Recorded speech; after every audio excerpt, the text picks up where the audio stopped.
Assalamualaikum warahmatullahi wabarakatuh. Jumpa lagi saudara di Lebur Channel.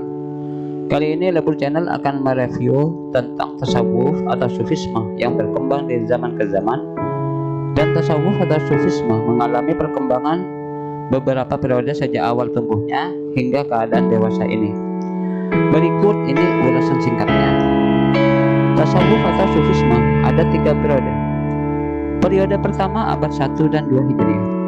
Tasawuf di periode ini masih berupa zuhud dalam pengertian yang sangat sederhana, yakni pelaksanaan ibadahnya hanya untuk mengejar kepentingan di akhirat.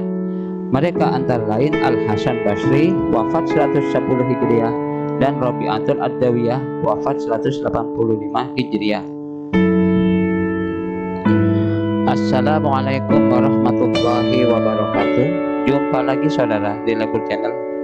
Kali ini Lebur Channel akan mereview tentang tasawuf atau sufisme yang berkembang dari zaman ke zaman.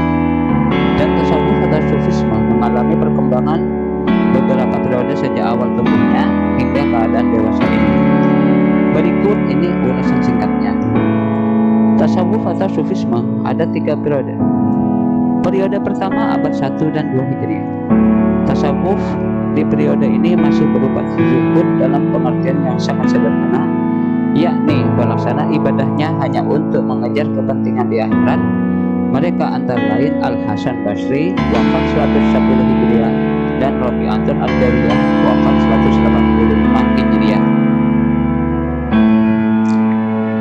Periode yang kedua abad 3 sampai 4 Hijriah. Pada periode ini tasawuf atau sufisme menjadi sebuah ilmu akhlak keagamaan. Pembahasan luas dalam bidang akhlak mendorong lahirnya pemikiran-pemikiran dengan pembahasan mengenai hubungan manusia dengan Khaliqnya dan sebaliknya, sehingga lahir konsepsi kontroversi seperti fana yang dikemukakan terutama oleh Abu Yazid Al-Bustami wafat 261 Hijriah. Dengan demikian, sebuah disiplin ilmu telah lahir yang khusus diperuntukkan bagi kaum sufi yang berbeda dengan ilmu fikih, baik dari segi objek, metodologi, tujuan maupun istilah-istilah keilmuan yang digunakan. Lahirnya tulisan seperti Al-Risalah Al-Qusairiyah karya Al-Qusairi dan Awarif Al-Ma'rif karya Al-Suhrawardi Al-Baghdadi merupakan bukti tasawuf bukan lagi merupakan ibadah-ibadah praktis, melainkan telah menjadi sebuah ilmu. Di sisi lain muncul tokoh-tokoh tasawuf seperti Al-Junaid Al-Baghdadi dan Al-Sari Al-Shaqati serta Al-Kharas yang memberikan pendidikan dan pengajaran kepada para muridnya dalam bentuk jamaah. Untuk pertama kali dalam Islam terbentuk tarekat yang kala itu merupakan semacam lembaga pendidikan yang memberikan pengajaran tata cara kehidupan sufistik. Pada periode ini muncul pula jenis baru tasawuf yang diperkenalkan Al-Husain Ibnu Mansur Al-Hallaj yang dihukum mati akibat doktrin hululnya pada tahun 309 Hijriah.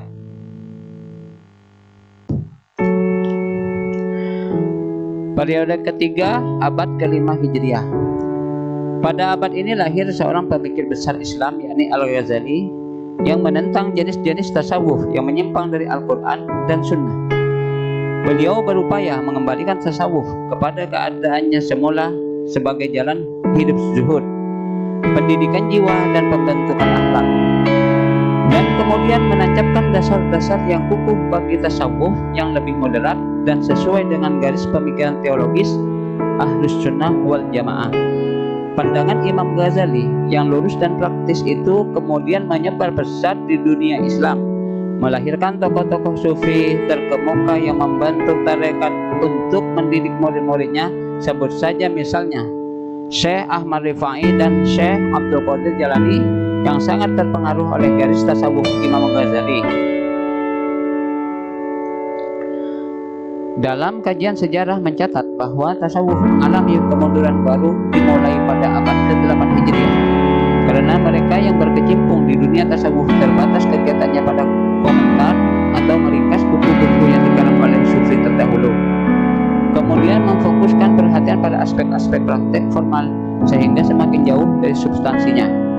Meskipun pengikut tarekat mencapai perkembangan pesat, Tidak seorang pun tampil sebagai tokoh yang dapat disejajarkan dengan tokoh-tokoh klasik, baik dalam pengalaman, penghayatan, maupun kualitas ilmu. Penalaran filsafat secara bebas menimbulkan dimensi eksklusif dan sakral pada tasawuf. Tasawuf sebagai ilmu akhlak dianggap penuh modernistis karena bercampur aduk dengan berbagai aliran kebatinan. Mungkin tidak berlebihan kiranya ketika Al-Qusairi berkata, sesungguhnya ahli tasawuf sudah hampir punah dan tertinggal hanya jejaknya saja. Akan tetapi ada saja yang mengklaim diri sebagai sufi, sedang mereka tidak menaruh hormat sama sekali pada keagungan syariat. Bahkan ada di antara mereka yang beranggapan sudah mencapai tingkat kewalian sehingga merasa tidak perlu terikat oleh ketentuan-ketentuan agama.